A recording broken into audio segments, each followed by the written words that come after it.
ہیں، ہم یہی کہتے ہیں۔ اب آؤ قرآن پاک کی دوسری دلائل کی طرف میں آتا ہوں۔ اللہ تبارک و تعالیٰ نے ایک آیت یوں فرمائی، وَلَوْ أَنَّهُمْ إِذْ ظَلَمُوا أَنفُسَهُمْ جَاءُوكَ فَاسْتَغْفَرُوا اللَّهَ وَاسْتَغْفَرَ لَهُمُ الرَّسُولُ لَوَجَدُوا اللَّهَ تَوَّابًا رَحِيمًا۔ یہ آیت ہے پوری، آپ قرآن پاک اٹھا کر پڑھ سکتے ہیں، 5ویں پارے میں یہ آیت۔ اللہ فرماتا ہے جب مومنین اپنے جانوں پر ظلم کر لیں، یعنی گناہ کر لیں، تو اے رسول یہ آپ کے پاس آئیں۔ قرآن میں ہے جاؤکا، یہ لفظ ہے قرآن میں، یہ مومنین کیا کریں؟ اے رسول آپ کے پاس آئیں، اللہ سے اپنے گناہوں کی بخشش طلب کریں۔ لیکن طریقہ اللہ نے کیسے بتایا؟ پہلے کہاں آئیں؟ رسول کے پاس آئیں، رسول کے پاس آئیں اور اپنے گناہوں کی بخشش طلب کریں۔ وَاسْتَغْفَرَ لَهُمُ الرَّسُولُ، اس پر مزید ایک اور شرط ہے، رسول بھی ان کے لیے سفارش کریں۔ بات سمجھ میں آ رہی؟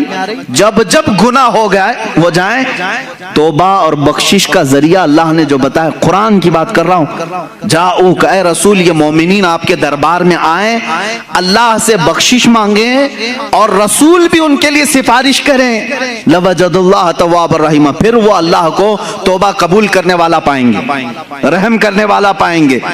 یہ آیت ہے۔ اب میں آپ سے پوچھتا ہوں، رسول اگر ختم ہو چکے معاذ اللہ رب العالمین، جیسا کہ دوسروں کا عقیدہ ہے، مردہ ہیں، تو قرآن جو کہہ رہا ہے کہ مومنین اپنے جانوں پر ظلم کریں تو اے رسول آپ کے پاس آئیں، تو کیا کسی مردے کے پاس جانے کو قرآن حکم دے رہا ہے؟ اب اس کے جواب میں وہ یہ لوگ کہتے ہیں نہیں، یہ رسول کی زندگی میں آیت آئی تھی، رسول کی زندگی میں یہ آیت آئی تھی، اور جو اس وقت گناہ کر رہے تھے ان کو حکم تھا کہ وہ رسول کے پاس آئیں، رسول ان کی سفارش کریں گے تو اللہ ان کی توبہ قبول کرے گا۔ میں ان سے کہتا ہوں میرے عزیز، پھر ہمارا کیا قصور ہے؟ قرآن کیا اسی زمانے کے لیے اترا تھا یا قیامت تک کے لیے آیا ہے؟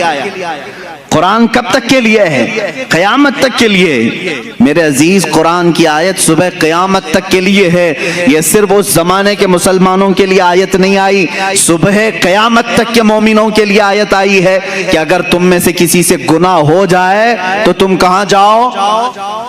کہاں جاؤ گے؟ رسول کے پاس۔ یہ آپ کھل کر کے بولو، ڈرو مت کہ کیسے جائیں گے، ویزا لگے گا کہ نہیں لگے، میں بتاتا ہوں، اس پر بھی میں آتا ہوں، لیکن قرآن کی بات ہے۔ اللہ نے کیا فرمایا؟ اگر گناہ ہو جائیں تو تم کہاں جاؤ؟ پھر ڈر ہے آپ کو؟ کہاں جائیں؟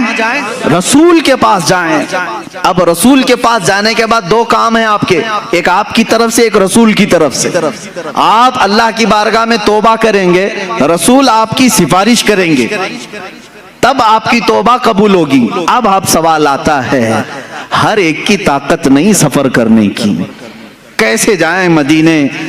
ٹکٹ مہنگا ہے، اب تو لاک ڈاؤن میں ویزا بھی نہیں لگتا ہے، تو کیا اللہ تبارک تعالیٰ کسی بندے کو اس کی طاقت سے زیادہ کا حکم دے گا؟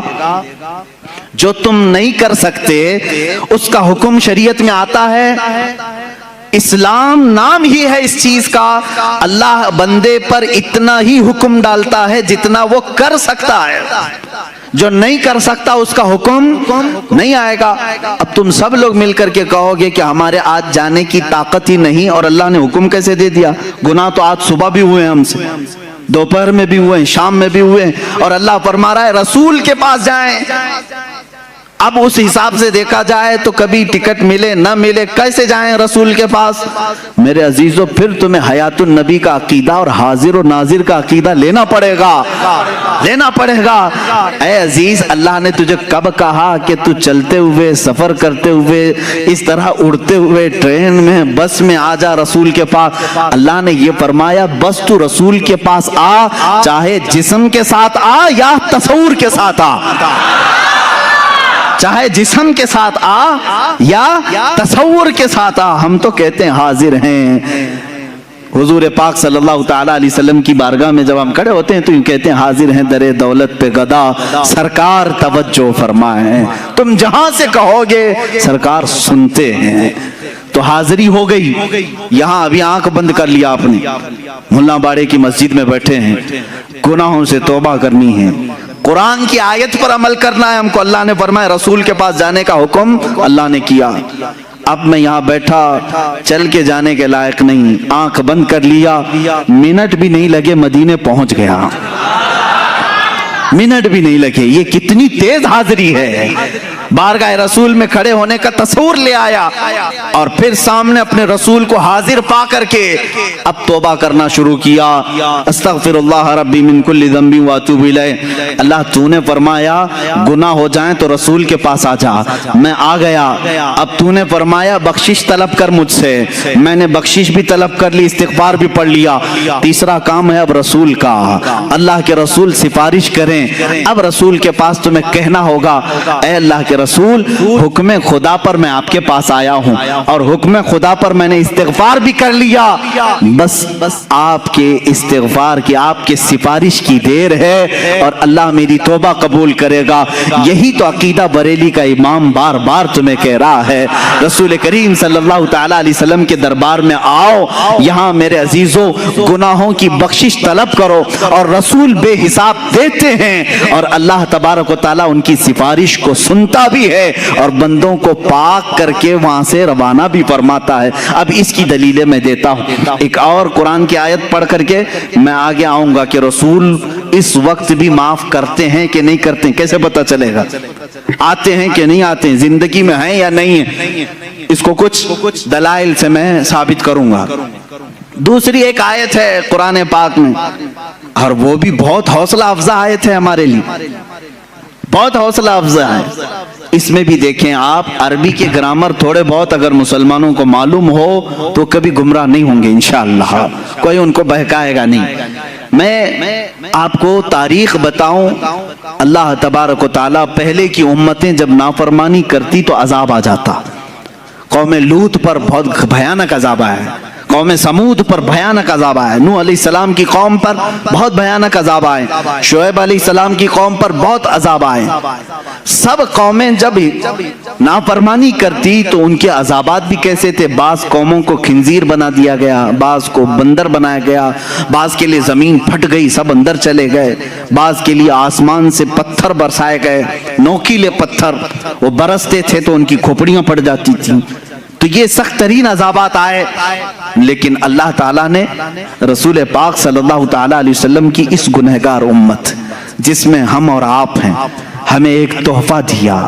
اب اللہ تعالیٰ فرماتا ہے وَمَا كَانَ اللَّهُ لِيُعَذِّبَهُمْ, اللہ تعالیٰ اب اس امت پر ویسے عذاب نازل نہیں کرے گا.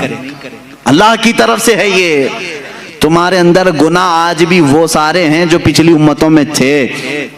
لواطت بھی ہے, آج ناپ تول میں کمی یہ بھی ہے, زنا بھی ہے, چوری بھی ہے. یہ سب گناہوں میں جب وہ قومیں ملوث ہوتی تھی تو عذاب آتا تھا. آج نہیں ہے عذاب, ہے خسف اور مسخ کا عذاب. باقی دوسرے عذابات تو آئیں گے, وہ تو آ ہی رہے ہیں, لیکن جو بڑے عذاب, آسمان سے پتھروں کے بارش, خنزیر کی شکل بن جانا, بندر کی شکل بن جانا, سارے انسانوں کی ایسا عذاب آیا نہیں آئے گا. رب تعالیٰ نے یہ فرمایا اب اس امت پر اللہ ویسا عذاب نہیں نازل کرے گا. کیوں مولا, کیوں اب ایسا عذاب نہیں آئے گا؟ 9ویں پارے کی آیت سورہ انفال میں اللہ فرماتا ہے وَأَنْتَ فِيهِمْ, اس لیے کہ میرا محبوب تمہارے درمیان میں ہے, میرا محبوب تمہارے درمیان میں ہے. میرے عزیزو, اللہ نے فرمایا وَأَنْتَ فِيهِمْ, آپ ان کے بیچ میں ہیں. اب یہاں پر بھی وہی قاعدہ ہے جو کلمے کا میں نے بتایا. رسول کو اس وقت کہا گیا تھا آپ ان کے بیچ میں ہیں. وہ 100 سال پہلے بھی ہمارے بیچ میں تھے, 1000 سال پہلے بھی ہمارے بیچ میں تھے, کل بھی ہمارے بیچ میں تھے, آج بھی ہمارے بیچ میں ہیں. اور رسول پاک صلی اللہ تعالیٰ علیہ وسلم ہمارے درمیان ہیں. یہ کون کہہ رہا ہے؟ اللہ رب العزت. کہاں فرما رہا ہے؟ قرآن پاک میں. اگر تم کہتے ہو رسول نہیں ہے, مر کر ختم ہو گئے, تو پھر میں کہتا ہوں عذاب آ جانا چاہیے, عذاب آ جانا چاہیے, پتھر برسنا چاہیے, کم سے کم ان پہ تو برسنا چاہیے جو رسول کو مر کر ختم کر دیے. نہیں نا, ان کے عقیدہ رکھنے سے رسول ختم تو نہیں ہوتے.